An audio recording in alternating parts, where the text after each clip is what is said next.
to ask how exactly is the modus operandi of the United States in these cases, in this type of cases, when they do have some kind of intervention in a country? How does they acquire assets or agents? That was very important for me. You just dropped in my lap the definition that I was looking for, talking to Anya.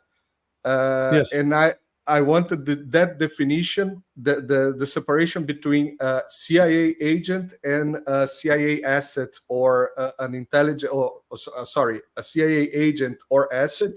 A CIA officer and a CIA agent. So a CIA agent is somebody that a CIA officer will recruit.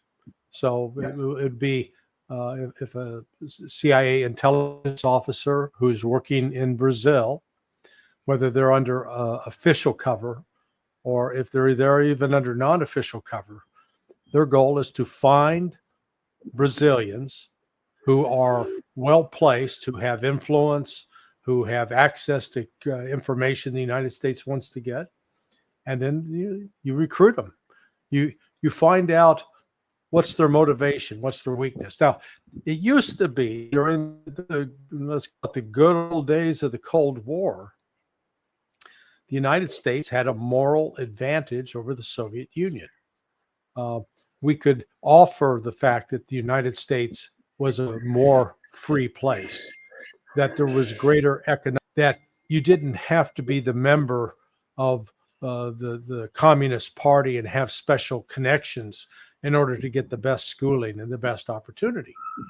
And so by making that kind of pitch, you were able to find Russian patriots who were not happy with the way their government was going, and that they would get signed on as covert assets that the intelligence officers would run. Well, we're in a completely different world now. We're in a world where the United States is basically become a degenerate society, a lawless society. It acts particularly if you've got the right political connections. Doesn't matter whether you're a Democrat or Republican, you can avoid political prosecution. Just look at what's going on with Hunter Biden. Look at the Clintons, the Clinton Foundation.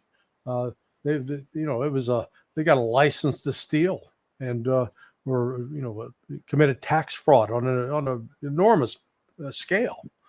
So right now, a U.S. intelligence officer trying to go out and recruit, say, a Russian to work for us, the Russian's first question would be, why?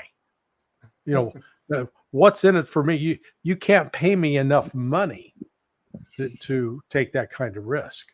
So the United States really has lost moral standing, which, frankly, to be an effective intelligence officer in terms of recruiting spies, you've got to have, it's like being a salesman. You know what? If you're selling a Mercedes, if you're the salesman for Mercedes-Benz, for Jaguars, Ferraris, you don't have to do a hard sales pitch. The product sells itself. But, if you're driving some, crappy Renault product, even if you're a great salesman, you may not be able to close the deal. So it's the same thing happens in the world of intelligence.